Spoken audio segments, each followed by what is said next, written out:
Kanina pa nagpipigil si Mireya nang inis niya dito kay Leticia. Paano ba naman kasi? Lantad-lantaran ang ginagawang pambubuyo sa kanya. Para siguro tuluyan na siyang mapawalay kay Jonas.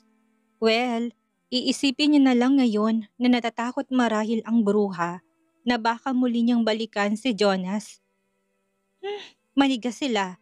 Isaksak niyang manlolokong Jonas na yon sa buhay nito. Dahil kahit na anong mangyari, nilingunin wala na siyang balak pang gawin kay Jonas yon. Once ang isang tiwala ay nasira na, mahirap nang ibalik at ayaw niya na ulit sumugal pa nang dahil kay Jonas. Minsan niya na kasi itong ipinaglaban eh. Pero ngayong nahuli niyang nagloko to, tapos na din ang lahat sa kanila. Lalabas na din naman ng hospital si Mireya. At sa bahay ko siya titira muna hanggat wala siyang maalala. Nakangiting wika ni Rovan na labis na ikinagulat ni Mireya. Hindi niya kasi talaga yon inaasahan. May sarili naman siyang apartment at wala talaga siyang balak na makipisan dito kay Rovan eh. What? Sa bahay mo? Bro. Kaagad namang sabat ni Jonas. Halata sa boses nito ang gulat at pagkadisgusto. Silang tatlo ay gulat na napatiti kay Rovan dahil doon. Why? What's wrong with that, bro? Ayaw mo ba? Girlfriend ko si Mireya at siguro wala ka nang pakialam pa kung ano man ang magiging desisyon naming dalawa, right? Seryosong tanong ni Rovan sa kaibigan. Muling natameme si Jonas. Lihim na nagtagis ang bagang kasabay ng pagkuyom ng kamao.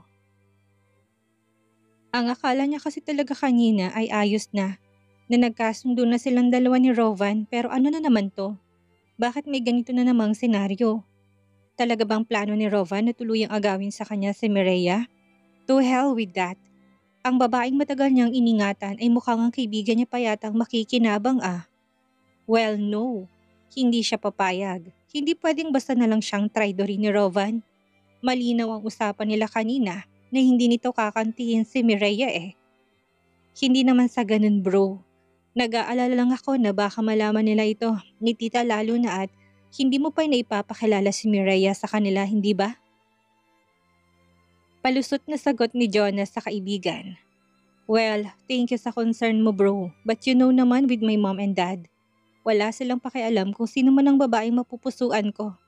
As long as mahal ko, susuportahan nila ako.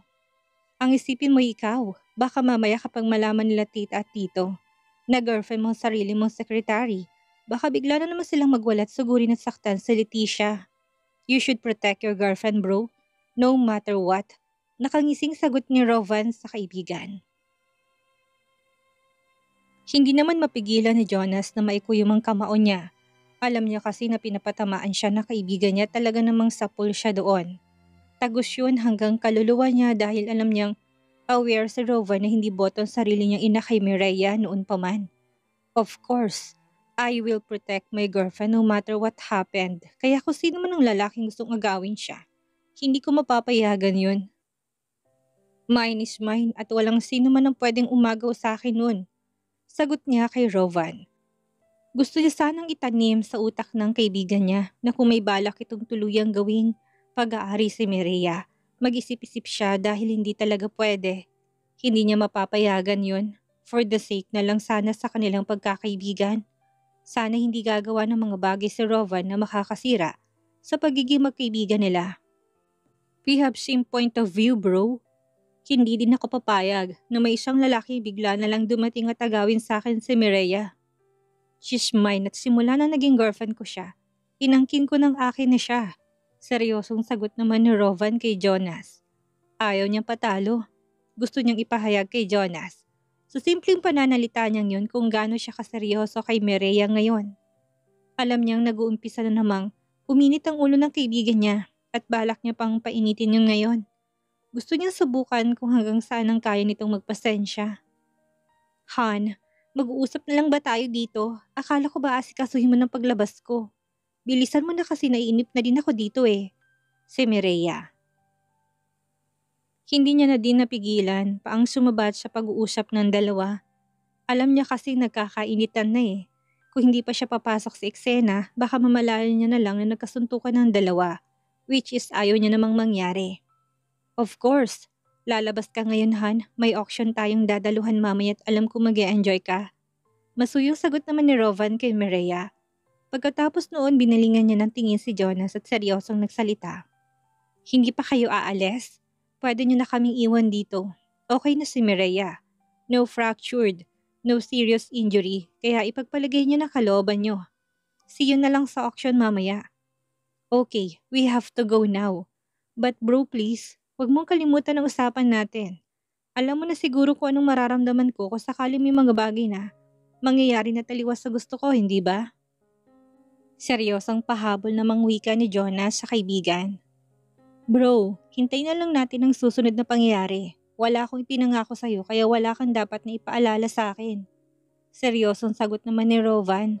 Nagsukatan pa silang dalawa ng tingin bago walang sabi-sabing nagmamadali nang lumabas si Jonas ng kwarto. Isang makahulugang ngiti ang muling sumilay sa labi ni Rovan bago nito muling hinarap si Mireya. Han, let's go home. Wika niya patulang pag-alinlangang dinuhat niya na si Mireya. Walang hospital papers na dapat ayusin dahil ang hospital na ito'y pag-aari niya at lahat ng gusto niya pwede niyang gawin. Wala nang nagawa pa si Mireya kung hindi ang ipikit ang mga mata habang buhat siya ni Rovan palabas ng hospital. Paano ba naman kasi nakasunod ang tingin sa kanila ng mga taong nakakasalubong or nakakakita sa kanila? Hindi niya talaga maintindihan kung bakit ganito sa kanya si Rovan ngayon, na para bang napaka-special ng pagtrato sa kanya ngayon. Bakit ka nakapikit? Open your eyes, Han. Kung ganyan ka, ibabalik kita sa loob ng hospital at ipapakonfine kita kahit ilang araw para maobserbahan ang kalagayan mo. Wika naman ni Rovan sa dalaga. Wala sa sariling mabilis na napamulat ng mga mata si Mireya. Sa takot na baka totohanin ni Rovan ang banta nito na ibalik siya ng hospital. Hindi pwede, nakakabagot sa loob ng hospital. Lalo na't wala naman siyang maramdaman na kahit na ano sa sarili niya. Rovan, kaya ko namang maglakad Pwede bang pakibaba na ako? Mahina niyang tanong dito. Kahit siya naguguluhan din kung dumaan ba talaga siya sa isang aksidente. Maliban kasi sa maliit na bukol sa kanyang ulo at pananakit ng katawan kahapon. Wala na siyang kahit na anong kakaibang nararamdaman ngayon. Ang benda na inilagay din sa ulo niya kahapon ay tuluyan na ding tinanggal ni Devon kagabi pa. Stay. Gusto kitang buhatin ngayon kahit na alam kong okay ka. Gusto kong ipakita sa lahat kung gaano kakahalaga sa akin, Han. Sagot naman ni Rovan sa kanya gamit ang baritono nitong boses. Hindi tuloy siya nakaimik. Minsan din gusto niya din na pagdudahan ng sarili niya kung talaga bang wala siyang amnesia. Feeling niya kasi may nakaraan yata silang dalawa nitong si Rovan na hindi niya din maalala Sa isang iglap kasi, ang lalaking napakaselan pagdating sa mga babae ay bigla na lang dumikit-dikit ngayon sa kanya sa kabila ng katotohanan na girlfriend siya ni Jonas.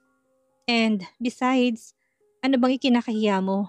I am your boyfriend at normal lang na gawin ko to sa'yo ngayon. Muling wika naman ni Rovan. Muling hindi nakaimik si Mireya. Hindi niya malaman kung ano ba talaga ang isasagot niya dito Naguguluhan siya. Hanggang sa makarating na sila ng sasakyan, bahagyang nakahinga lang ng maluwag, si Mireya nang tuluyan na siyang maibaba ni Rovan sa mismong loob ng kotse nito. Rovan, bakit sa bahay mo? Pwede namang sa apartment ko na lang ako tutuloy Mahinang wika ni Mireya. Habang nasa biyahe sila, may sariling driver at mga bodyguards si Rovan kaya magkatabi silang dalawa ngayon sa likurang bahagi ng sasakyan. Bakit pa? I mean, hindi ka magiging komportable sa apartment mo, lalo na't mag-isa ka lang doon. And remember, may amnesia ka, hindi ba? Wala kang maalala at nag-aalala ko na ba ako anong mangyari sa'yo kung hahayaan kitang manirahan ng mag-isa lang. Seryosong sagot naman ni Rovan sa kanya. Parang gusto tuloy na pagsisihan ni Mireya ang naging desisyon na magkunwaring may amnesia Nakaligtas nga siya sa malolokong si Jonas pero mukhang hindi naman yata maiwasan itong si Rovan. Heist, hindi na siya nagsalita pa hanggang sa pumasok ang kotse na sinasakyan namin sa isang mataas na gate. Hindi niya pa nga maiwasang mamilog ang mga mata sa gulat nang sumalubong sa paningin niyang malapalasyong tirahan na natatanaw niya na. Hindi niya inaasahan na mula sa mataas na gate at nagtataas ang mga bakod. May nakatago palang isang napakagandang paraiso. Yes, parang paraiso dahil kailangan pang tumakbo itong kotseng sinasakyan nila ng ilang kilometro bago nila narating ang natanaw niyang palasyo. Rovan, anong ginagawa natin dito? Hindi mapigilang tanong niya kay Rovan na noon ay tahimik na nakaupo sa tabi niya. Hindi marahil aware na halos magkanda pa na ang leg niya sa kakatingin niya sa buong paligid. Simula ngayong araw, dito ka natitira. Seryosong sagot naman sa kanya ni Rovan. Muling namilog ang mga mata niya sa gulat. What? Ako? Dito natitira? Bakit? Malakas ang tono ng boses na sagot niya dito na naging dahilan kaya seryoso siyang tinitigan sa mga mata ni Rovan. Nobya kita, hindi ba? At dapat kung nasaan ako, nandun ka rin. Hindi niya tuloy mapigilan ang mapahawak sa sarili niyang bibig. Bigla din siyang kinabahan. Hindi nga pala pwedeng malaman itong si Rovan na wala naman siyang amnesia. Kung hindi baka isumbong siya nito kay Jonas eh. Hindi pa siya nakaganti sa lalaking yon kahit na konti. Kaya hindi pa talaga pwedeng ibulgar kahit na kanino ang sikreto na tinatago-tago niya. Ha? Oo nga pala. Mahina niya na lang nasagot kay Rovan. Pero parang hindi kumbinsido si Rovan na titig na titig pa rin sa kanya. Han, magsabi ka nga sa akin. Totoo ba talaga na wala kang maalala? Seryosong tanong nito. Kagad naman siyang nag-iwas ang tingin dito sa takot na baka mabisto na siya. Shit naman kasi, bakit ba hindi siya nag-iingat? Alam niyang hindi tanga itong si Rovan para hindi mapansin ng mga nakakatuwang kinikilos niya eh. Ha? Oo naman. May amnesia talaga ako. Katunayan nga kahit pangalan ko. Hindi ko maalala nung una akong nagising. Mabuti na lang talaga at nandun sila Devon at pinaliwanag nila sa akin ang lahat-lahat. Kaagad na paliwanag niya kay Rovan. Habang taimtim na umaasa na sana paniwalaan siya nito. Heist, kailangan siguro na simula ngayong araw. Mag-iingat na siya. Mahirap na't baka mamaya magising na lang siya isang umaga. Nabistado na pala siya nito. Mireya POV. Hindi pa rin makapaniwala si Mireya na nandito na siya sa isang malapalasyong tahanan. Na matatagpuan lang din dito sa Luzon. Hindi niya tuloy malaman kung swerte ba siya or kailangan niya ng kabahan. Ang ipinapakita din kasi sa kanyang affection ni Rovan ay parang kakaiba. Kung alagaan at itrato siya nito ngayon ay para ba siyang isang prinsesa. Patuloy ang paglibot ng paningin ni Mireya sa kabuuan ng silid. Hindi lang palang paligid ng bahay ang maganda kundi pati na pala ang kwarto. For sure, lahat ng kwarto ay ganito. Magaganda at para siyang nasa isang palasyo. Hindi niya tuloy malaman ngayon kung tama ba itong pagpapanggap niya. Hindi niya din alam kung sinasakyan lang ba siya ni Rovan or may iba ba itong pakay sa kanya. Hanggang sa nakarating si Mireya sa isa pang nakasarang pintuan.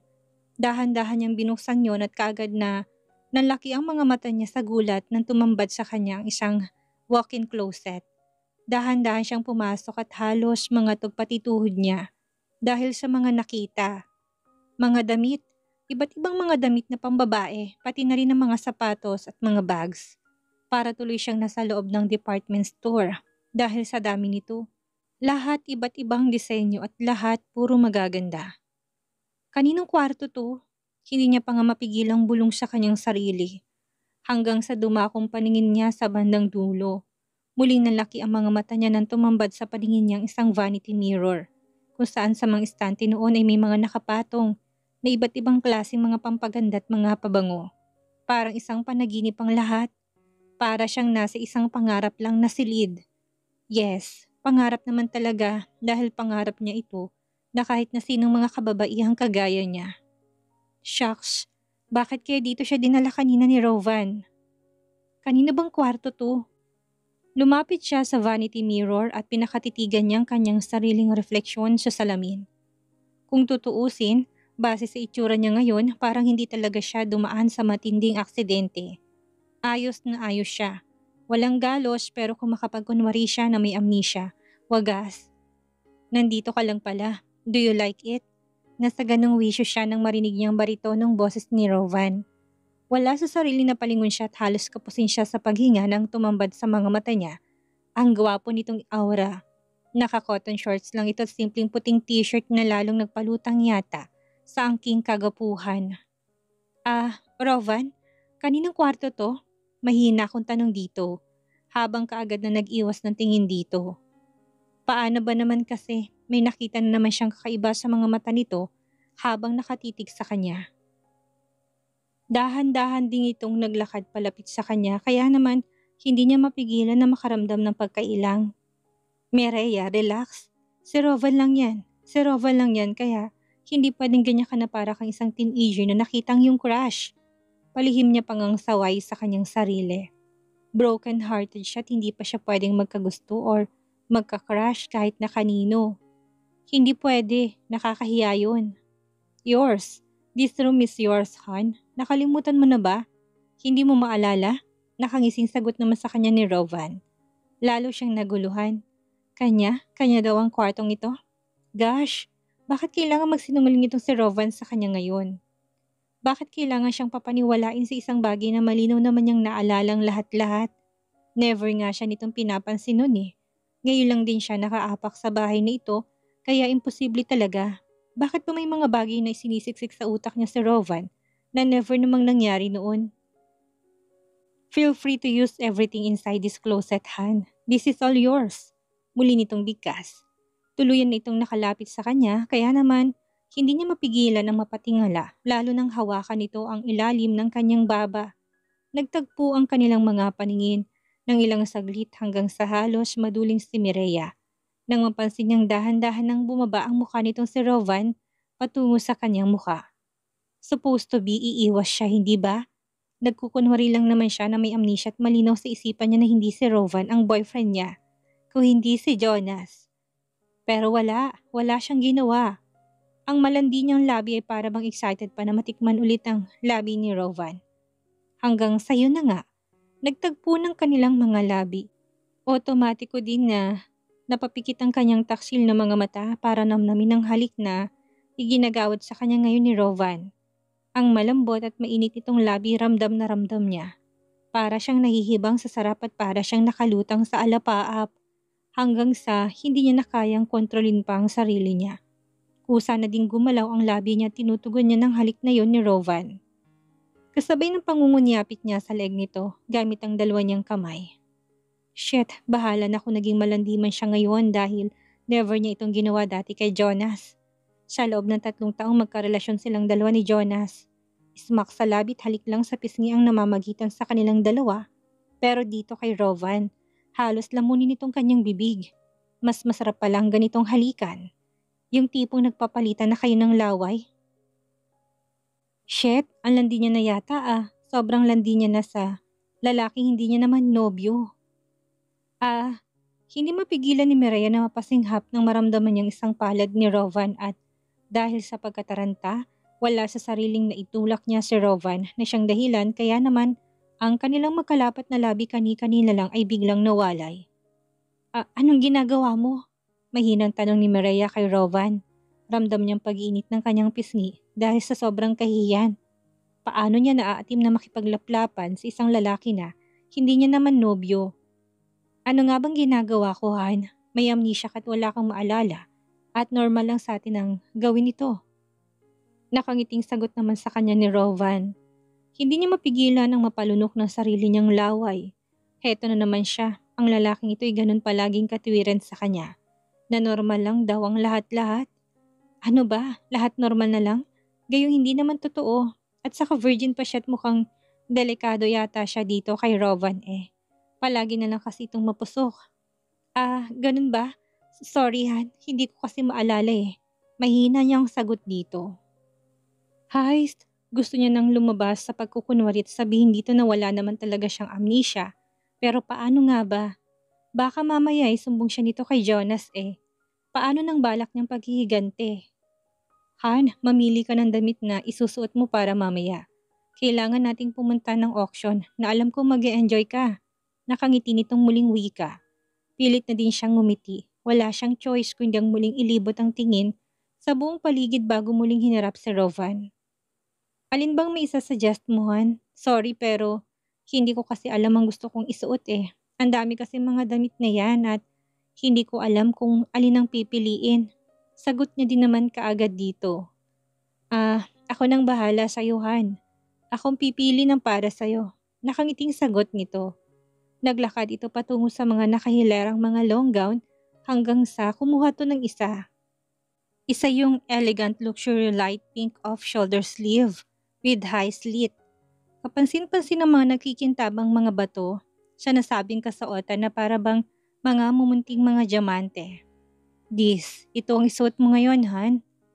Gusto ko mag-stand out ka sa lahat ng mga ladies na dadalo sa nasabing auction. Nakangiting wika sa kanya ni Rovan.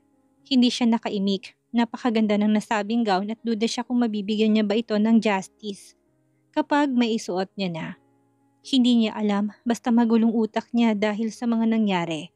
Wala na nga yata siyang panahon pa para damhin ang sakit ng kabiguan sa pag-ibig dahil sa ginawa ni Jonas sa kanya. Ano ba talagang plano nitong si Rovan? Gusto ba siyang lunurin nito sa kakaibang pagtrato? Gosh, Han, hindi ba awkward? I mean, paanong awkward? Ayaw ba nito? Gusto mong palitan natin? Nakangiting tanong nito sa kanya. Hindi naman sa ayaw kaya lang para kasing sobrang mahal tingnan ng gown na yan eh. At saka, hindi ba pwedeng mga simpleng kasuotan lang ang isusuot ko doon? Pilitang itinasalabi na tanong niya. Nope, required na magsuot ng evening gown for ladies and three-piece suit naman sa mga lalaki. Han, don't worry. Akong bahala sa'yo. Hindi ko bibili ng dress na to kung alam kong hindi bagay sa'yo. Nakangiti nitong sagot sa kanya. Muli siyang napalunok ng laway bago dahan-dahan na tumango. May mga high heels na din dyan, Han. Ikaw nang pumili. Nakangiti nitong wika sabay turo sa isa sa mga cabinets na wala siyang ibang nakikita kundi puro mga high heels at iba pang sapin sa paa. Napatitig muna siya kay Rovan bago dahan-dahang naglakad patungo doon. Pumili siya ng black high heels. Simple lang ang design pero nang makita niyang brand, parang napapaso niyang nabitawan yun. Gosh, wala bang mas mura? Hey, I think yung unang mong nahawakan ay mas bagay sa gown na napili ko para sa'yo. Han, yan na lang ang gamitin mo. Narinig niyang wika ni Rovan. Hindi na naman siya nakakilos at para na naman siyang ipinako sa kanyang kinatatayuan nang maramdaman niyang bigla na lang nitong pagyapos mula sa kanyang likuran. Ramdam niyang mainit nitong katawan, ang mabango nitong amoy, at syempre, ang matigas nitong dibdib.